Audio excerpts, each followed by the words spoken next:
5, 4, 3, 2, 1, 0. And she's getting a little birdie.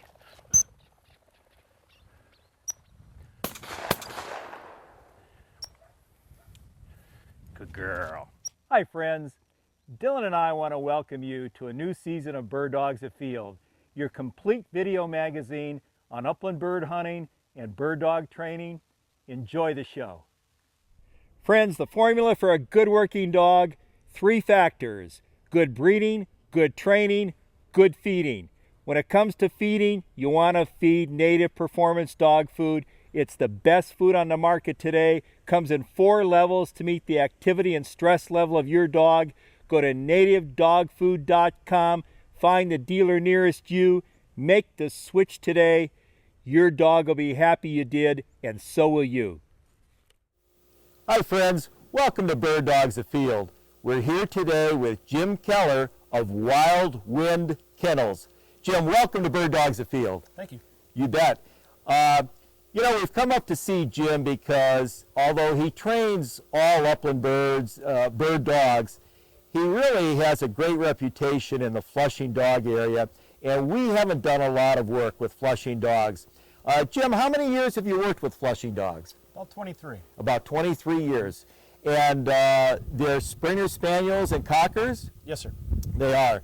Now, they've going back maybe a couple hundred years, they genetically are basically the same dog, aren't they? Up until the 1930s, the Cockers and Springers were actually in the same litter.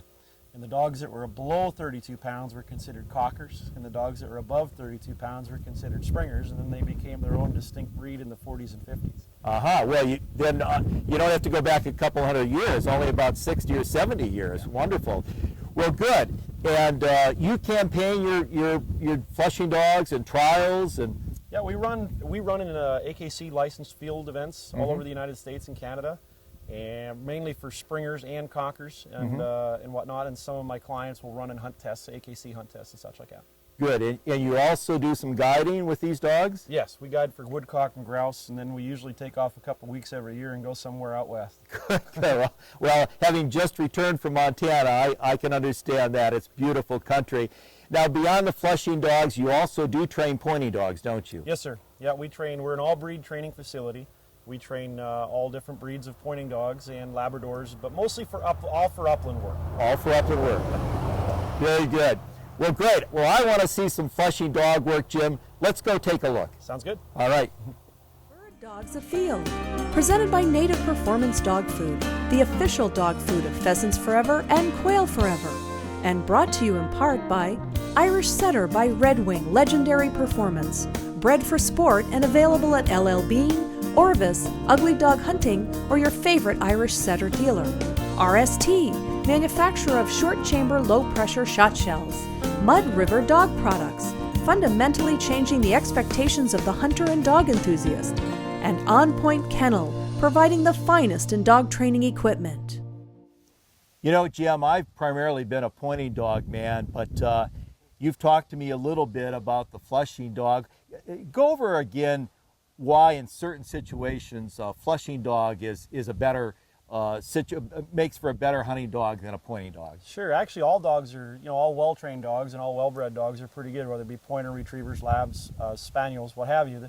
The big thing that differentiates a Flushing dog is that they flush game. And one of the things that we look for in a Flushing dog, and we actually really breed aggressively for it, is a dog that likes to go ahead and get in and get birds and get them in the air. One of the things that happens, and through my years of experience of hunting and such like that too, is that the more time you give that bird in thick cover, the opportunity to think about where it wants to go, a lot of times that bird will go where it wants to go versus where it might make a mistake. And one of the things that we've seen over the years is that a dog, when they're really in that type of cover and they flush that bird out aggressively, what ends up happening is that bird will make a mistake. And if they make a mistake, then you get more opportunities at shooting at that bird and more presentations. And so one of the things that we actually, in field events, they actually penalize a dog if it actually has a slow flush. And that's one thing that's very, very important. Slow flush meaning a point or, right. or point relocation, point, right. Yeah, Yeah, okay. Yeah, sometimes like over, when you're working on planted game and such, it's not uncommon to get a caught bird, maybe a bird that gets caught, and it doesn't necessarily hurt the dog per se, because their job is to get onto that bird as quickly as possible. And what's one thing, like I said, is I don't do a lot of breeding myself, but a lot of my clients and a lot of people I train for, we really look for those traits. And the second part, actually, it's very important, is the retrieving, which we demonstrated a little bit earlier with some of the puppies. Sure, yeah. That that retrieving instinct is very, very important. And if those dogs are not retrievers, then they typically, a dog that really wants to hunt more than it likes to retrieve, typically then that becomes a little bit of a problem with the flushing dogs. The only connection we have with these flushing dogs is getting that retrieve. Good, wonderful. I want to watch these flushing dogs work. Let's get in the field. You betcha. All right. Yeah. There are lots of places you can bring your ram. Some of the best don't involve highways, city streets, or even pavement. Sure, you can put groceries or bring work home in the back seat, but shotguns, fishing rods, and hunting boots are more appropriate. The most awarded ram ever is at New Hampshire's Dodge Ram headquarters, Bonneville & Son. A dog may be man's best friend, but the Dodge Ram 1500 isn't far behind. 4 generations, one passion. Believe in Bonneville. Closed captioning provided by Eastern Fishing and Outdoor Expo. Hey sportsmen, don't miss the 35th Annual Eastern Fishing and Outdoor Exposition running February 10 through 13 at the DCU Center in Worcester, Massachusetts. Fishing, hunting, boats, guides, and lodges, plus free seminars, it's all there. The great outdoors brought indoors.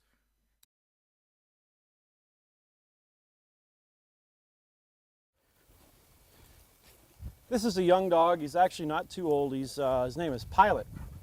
And he's a really, really well-bred dog from some folks that own him out in New York. And not only do they run him in field trials, but they aggressively hunt him on pheasant preserves and such like that. And I've taken him out hunting out in Kansas and hunted him on grouse and woodcock. One of the things that's very, very important, excuse me, for these dogs is that they stay within range and in good control. So what we've got out here is we've designed a drill that we can actually teach the dogs to go ahead and stay close to us by going around a series of buckets and going ahead and wanting to go ahead and go around them in pattern. Boy, I know you're talking, Jim, but I was impressed with that.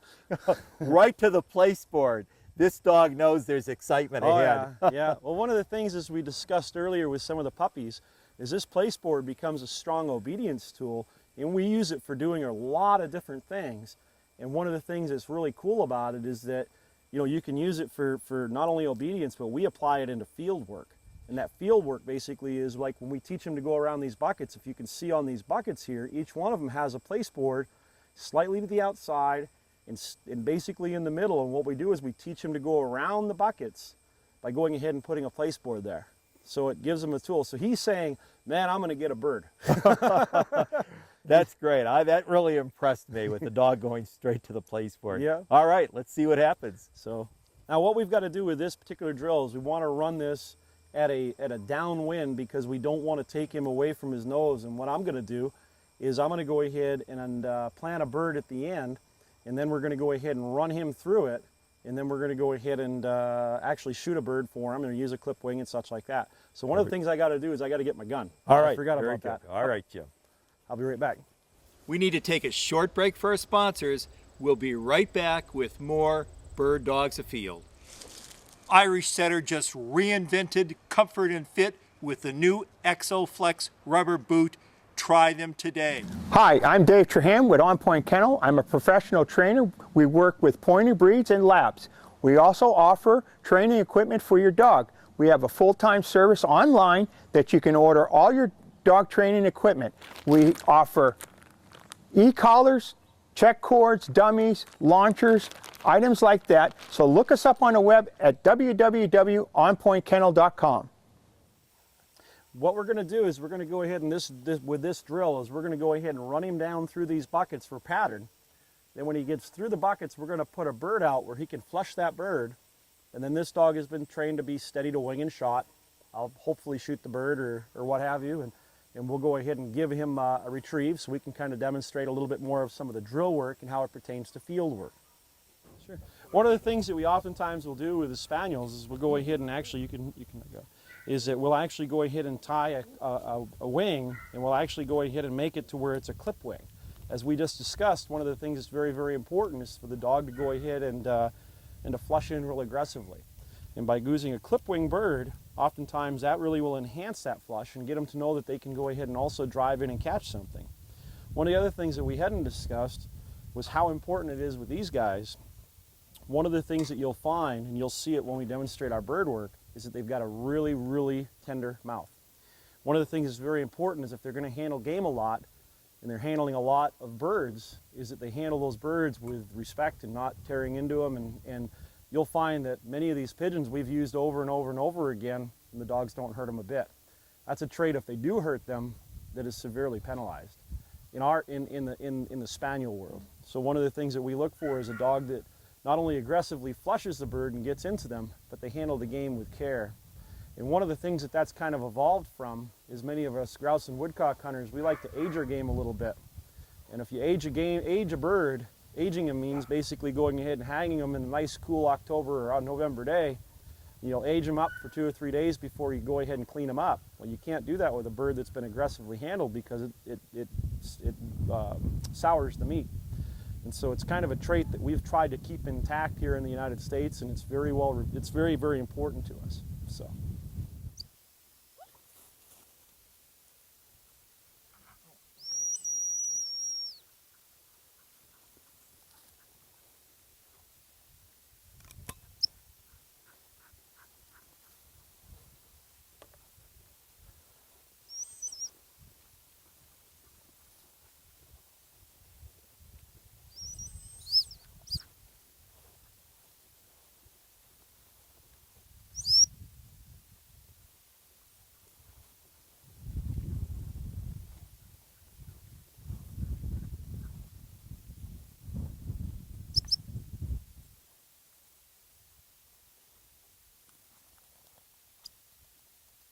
Pilot. Good.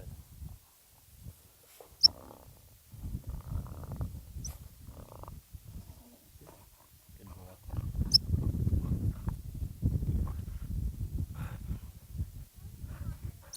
That was a hoppy bird. We'll try it again with another bird. Do you see how he handled that bird very tenderly? And that bird was actually all in good shape. So we're going to take the tape off this clipper that I've got so we can make this into a flyer.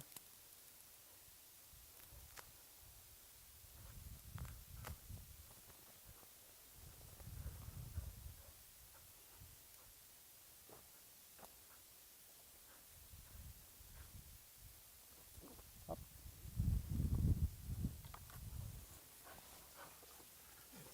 Up.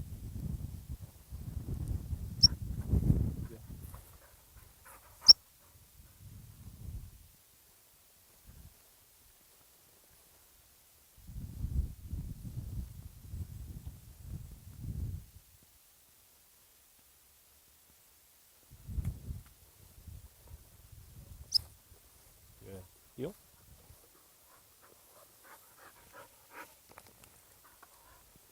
Then we'll go back, we'll do it again.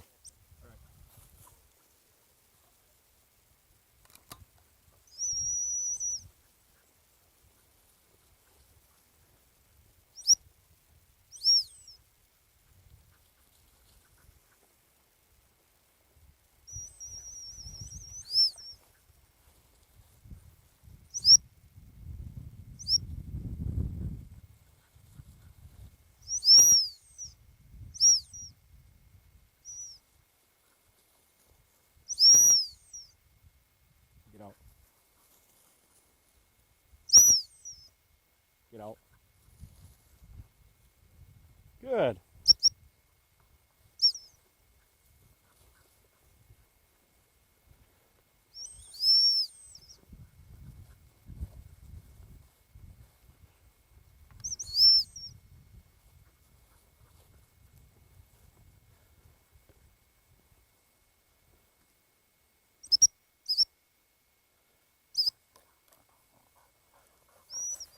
Here. Right here. Right here, buddy. Good. Yep. Good Sometimes when you get some really nice big homers, sometimes they don't fly as well. Look at it. You know, Jim, I'm really impressed with that search pattern. Now tell me, you were using both the whistle and the hand for direction. Is that right? Yes, sir. What we do is we teach the Spaniels to go ahead, and there's basically three commands. One is to hop, which is with a single whistle.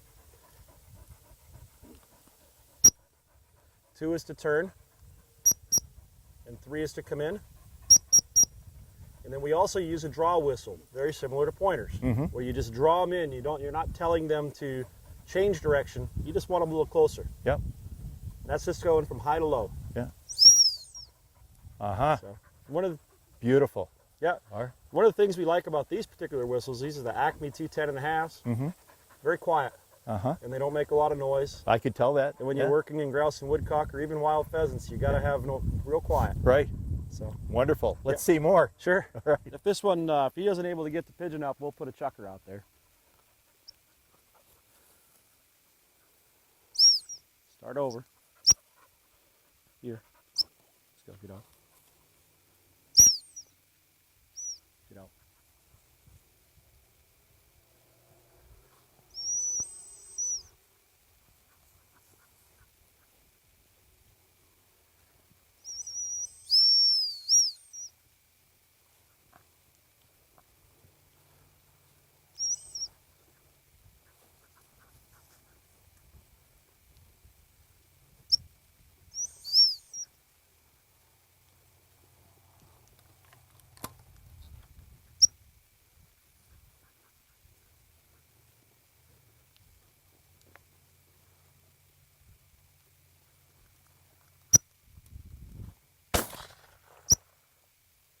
Pilot!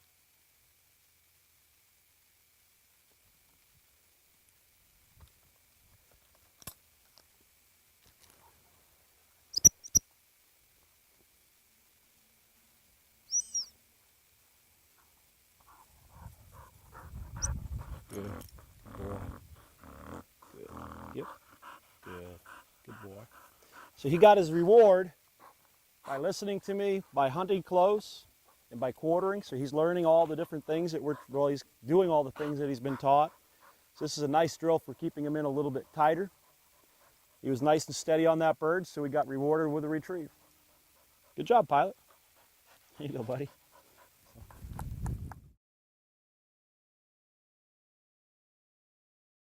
We're going to go ahead and do a flushing drill. This is how we steady dogs up, or one of the components in which we use to steady dogs up, and I thought it'd be helpful to show yet another way we use the place board. The dog is obviously just, this is Annie. Annie's a field-bred English Springer Spaniel, and actually Annie's our newest field champion, and we've spent a lot of years hunting over her too. She's a pretty darn nice dog. Anyway, by doing this drill, what we're going to do is we're actually going to work on getting her, once she flushes through that bird, to go ahead and sit down real sharp as a conditioned response so that we can safely shoot that bird. And when we're guiding on woodcock and grouse, especially woodcock, a lot of times to have a steady spaniel is a very, very big asset, because those woodcock will just pop up and pop back down again. We've all had it happen if you hunted woodcock over the years, where oftentimes you'll hunt a maybe 4 or 5 acre piece and you'll find all your birds in there, and if you get a dog running rampant through there, it'll chase them all around and you won't have safe shooting, especially for us people that guide. But, so what we're going to do is we're actually going to go ahead and have her flush through a bird and sit down. We're also going to go ahead and intermix a clip wing so that she'll go ahead and get that nice drive on her flush. And then we'll go ahead and work on a couple of retrieves off the boards, and we'll send her, as you notice, on her name. You can say fetch, you can say whatever you'd like to. We happen to use the dog's name, so if we have somebody who's working another dog, very rarely do you have a dog with the same name, and it seems to work well. It's kind of a tradition, I guess. So, up. We're going to use a clip wing first and have her drive through that bird, and we're going to tell her to fetch it. Good girl. Hutch! Good. Here. Here. Give. Good. Place.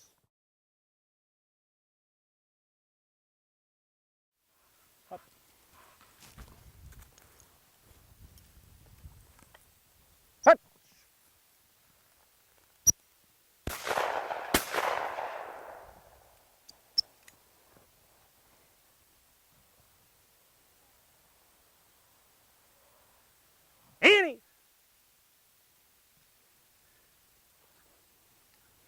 This is going to be a tough one. I guess it'll be a tough one. Oh, she'll make it. It actually didn't land in a tree. It actually died when it hit that area over there and just dropped her out of the ground. But you notice how she was barking on it real well. Oh, yeah. Now, if she doesn't come up with it, we'll walk over and we'll go take a look. Fact is, let's do that and take a look and see what we see. She got it? She's got it? Oh my goodness. Great dog work. Just great dog work. Yep. Yeah. Good girl. Kind of shows why she's such a nice dog. Yes, that was beautiful dog work. Dodge has done a very nice job of combining a truly comfortable ride with the ruggedness of a pickup truck. This is an ideal situation for the traveling sportsman. Lots of gear room here. With outstanding clearance, this flooded road provides no roadblock for the 1500.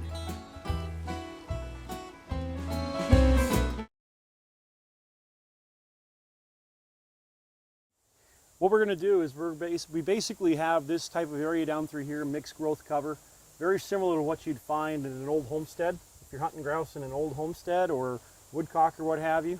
And we planted out some chucker, which really are a great training bird, especially for the flushing dogs, because they will get up and get away from the dog in good shape. And the shooting of them, sometimes we'll go ahead and it kind of is like grouse hunting in this type of cover, or sometimes it's a little bit more challenging. We don't get every retrieve, and that's all part of hunting.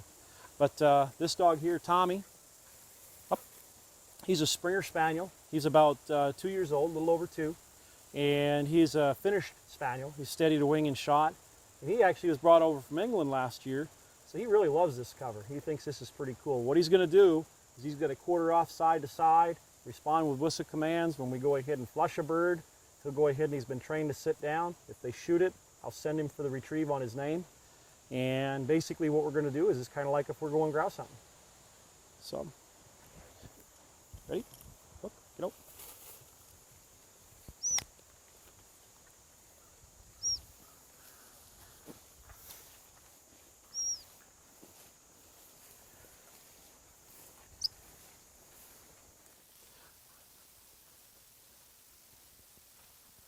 You'll notice how nice he's working, nice and close.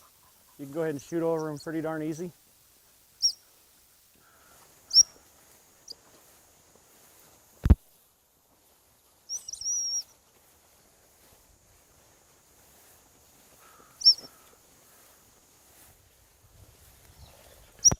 Bird up.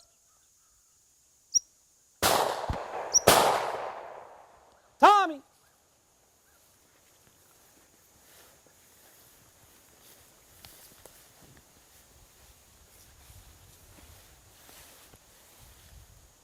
It's going to be a tough retrieve because she's out there a little ways. If he needs a little bit of help with him, we'll help him out.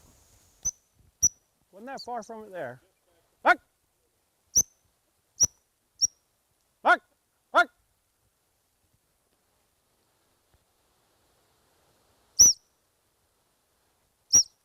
Go on. Back! Back!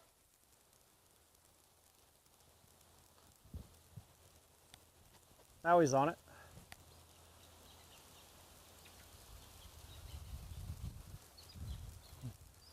Attaboy, Tom.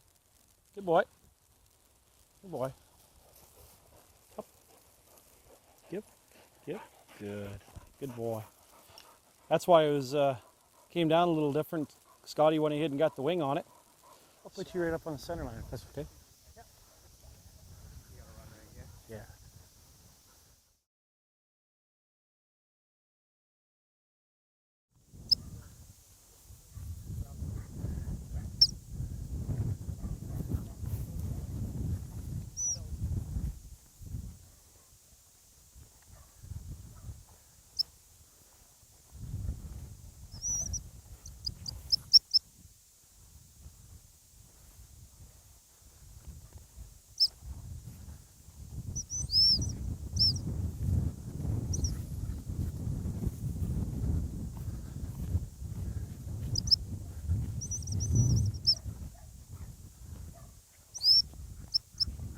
Should be getting on our bird here real shortly.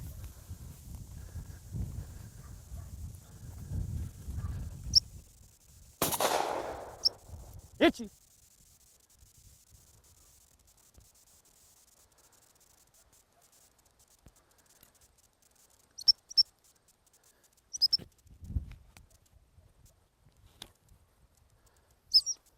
Good boy, Itch. Yep. Good. Yep. Nice shot. Good boy. Good. Let's go. Okay. So this goes ahead and shows a lot of the yard work, a lot of the abilities for the dogs to want to hunt close and want to please. And what these guys like cover. You could work them in the woods or you could work them in the fields, more pheasant type cover, and they do pretty darn good. Well, Jim, I certainly got an education in flushing dogs. You've got a wonderful operation here, great dogs, and I want to thank you for spending all morning with us. Oh, thanks for having us. All right, and I'm sure we'll see you again. Yes, sir. All right, thank you. Folks, beautiful tail feathers, aren't they? Pheasants Forever is out there working every day for the pheasant, for you, to make sure we have this beautiful game bird around for a long time. Join Pheasants Forever today. They need your help. How are you? We want to thank you for watching this episode of Bird Dogs Afield. We hope to meet you in the field someday. Also, we ask that you check out our sponsors. They're top of the line in their category. All their products are good products. They make this show possible. Also, visit our website, birddogsafield.com. We have all of our past episodes posted free of charge for viewing. We also have many articles I've written in my gun dog column. Also, join our email club. We have frequent email club newsletters giving you lots of the latest news, training tips. We give away monthly prizes. We give away a grand prize in April, a TriStar semi-automatic shotgun. So there's a lot going on our website. Thanks for watching Bird Dogs Afield. We'll see you next episode. Bird Dogs Afield, presented by Native Performance Dog Food and brought to you in part by Irish Setter Legendary Boots, RST Shot Shells, Mud River Dog Products, and On Point Kennel.